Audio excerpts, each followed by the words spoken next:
Bisa mengkonfirmasi ahli dan awal. Yuk, yang belum ikutan segera ikutan. Kami tunggu. Assalamualaikum warahmatullahi wabarakatuh. Perkenalkan, nama saya Nafita Ayu Agayati. Saya dari Ma'din Hidayatul Ulum Sumber Pucung. Saya akan membacakan kitab Aqidatul Awam bab tentang Rasul. Saya akan membacakan nadomnya terlebih dahulu. Bismillahirrahmanirrahim. Arsala anbiya zawi fatana bisidqi wat tabalighi wal amanah wa jaizun fi haqqihim min aradi bi ghairi naqsin ka khafifil marradi ismatuhum ka sairil malaika wajibatu wa fadalu malaika. Arsala was ngutus sapa Allah anbiya ing pira-pira nabi dawi fatona kang anduweni sifat fatona utawa limpat akale wis sedoki kelawan teman wat tabaligi lan nekaake wal amanah lan direksa sangka nglakoni maksiat. Arti dan maksud dari nadam yang pertama adalah sifat wajib bagi Rasul.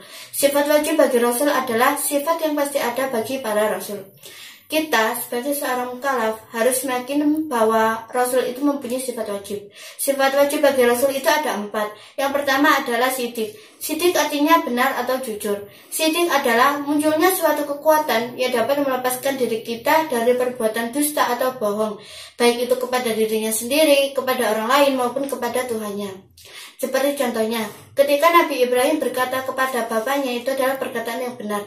Dan apa yang dikatakan bapaknya Ibrahim atau apa yang disembah bapaknya Nabi Ibrahim adalah perbuatan yang tidak bermanfaat. Perbuatan yang tidak bermanfaat itu harus kita tinggalkan atau harus kita jauhi.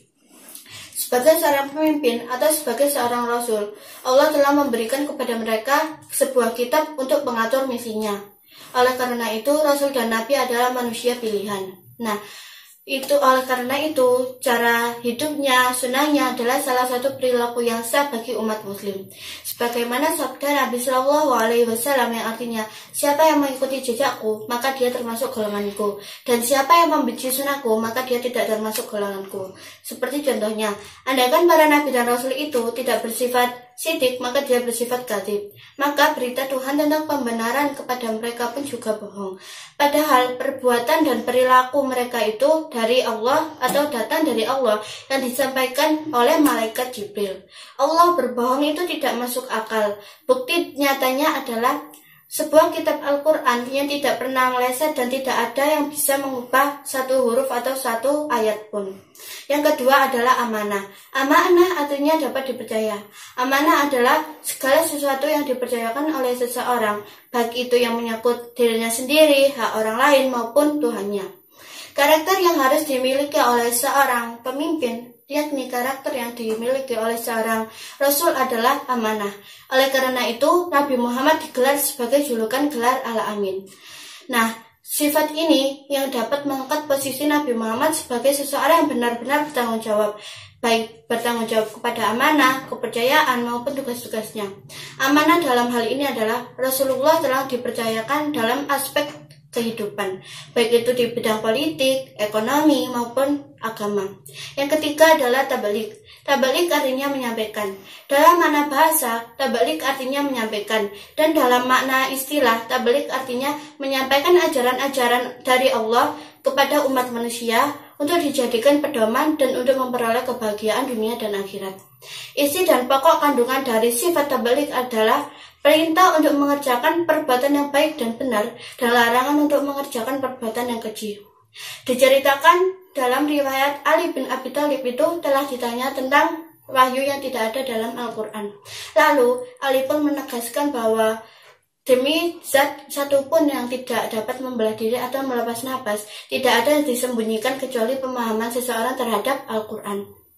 Seperti contohnya, andaikan para nabi dan rasul itu tidak bersifat tabalik, maka dia bersifat kitman atau menyembunyikan wahyu Tuhannya.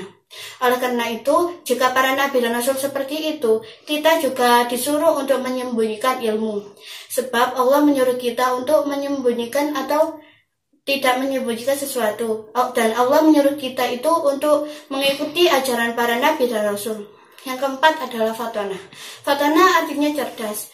Fatona adalah Rasul memiliki kecerdasan yang tinggi. Seperti contohnya, ketika terjadi perselisihan di kabilah Mekah karena para kelompok Mekah itu memaksa kehendak untuk meletakkan Hajar Aswad di atas Ka'bah. Lalu Nabi Muhammad pun menegaskan agar mereka itu memegang ujung kain tersebut. Lalu Hajar Aswad diletakkan di tengah-tengah kain tersebut hingga sampai di atas Ka'bah. Nah, betapa cerdasnya Rasulullah. Contohnya, andaikan para nabi dan rasul itu tidak bersifat fatona, maka dia bersifat balada. Jika para nabi dan rasul itu bersifat balada, maka dia tidak akan mampu menjawab dan menundukkan argumentasi musuh-musuhnya dalam perdebatan. Sebab telah dinyatakan atau telah dibuktikan bahwa rasul itu memiliki sifat fatona. Nah, saya akan melanjutkan nadam yang kedua. Wajah izun lan iku wenang fi haqihim ing dalam hake para rasul min arodi utawi sifat toko anyar biwa yirina kesin kang tetep kelawan tanpa nyudo derajate kakhofi fil marodi kaya entene loro. Nah, maksud dan arti dari nadam yang kedua adalah sifat jaiz bagi rasul. Sifat jaiz bagi rasul adalah sifat yang dimiliki oleh siapapun atau sifat yang dimiliki oleh manusia seperti umumnya. Sifat jaiz itu berasal dari kata boleh. Sifat jaiz ini yang dimiliki seperti rasul. Rasul adalah seperti kemanusiaan. Nah, sifat jaiz ini telah di dalam kalimat yang artinya al-a'radul basyariyah, itu artinya sifat-sifat kemanusiaan. Sifat-sifat kemanusiaan itu seperti kenyang, lapar, beristri, ataupun beraktivitas seperti manusia. Nah, sifat yang merendahkan atau mengurangi derajat kerasulan adalah seperti gila, ayan, ataupun yang lain-lain. Nah, jika Rasul dan Nabi itu bersifat seperti itu, maka tidak mungkin. Karena Rasul itu dijaga dari sifat yang mengurangi derajat kerasulan. Dengan memiliki sifat wajib 4 tersebut, maka seakan-akan Rasulullah itu menjadi makhluk ciptaan Allah yang tanpa celaan dan makhluk yang sempurna. Nah, Allah berfirman yang artinya kamu bukanlah seperti mereka atau kamu adalah seperti mereka. Dia makan seperti kamu dan dia minum seperti kamu.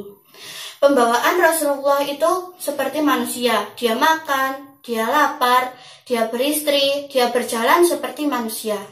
Sifat jaiz ini telah menegaskan bahwa meskipun makhluk pilihan Allah itu tidak akan lepas dari ketidaksempurnaan makhluk. Saya akan membacakan nadam yang ketiga. Ismatuhum utawi kareksane para nabi lan rasul kasa iril malaika iku kaya kareksane para malaikat. Wajibatun iku wajib utawa mesti wafadolu lan ngungkuli sapa nabi lan rasul malaikat ing malaikat. Nah, maksud dan arti dari nadam yang ketiga adalah adapun para nabi dan rasul itu seperti terjaganya para malaikat. Karena derajat para nabi dan rasul itu melebihi derajat malaikat.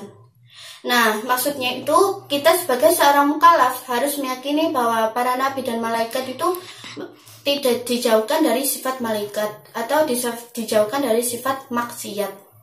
Allah itu adalah seperti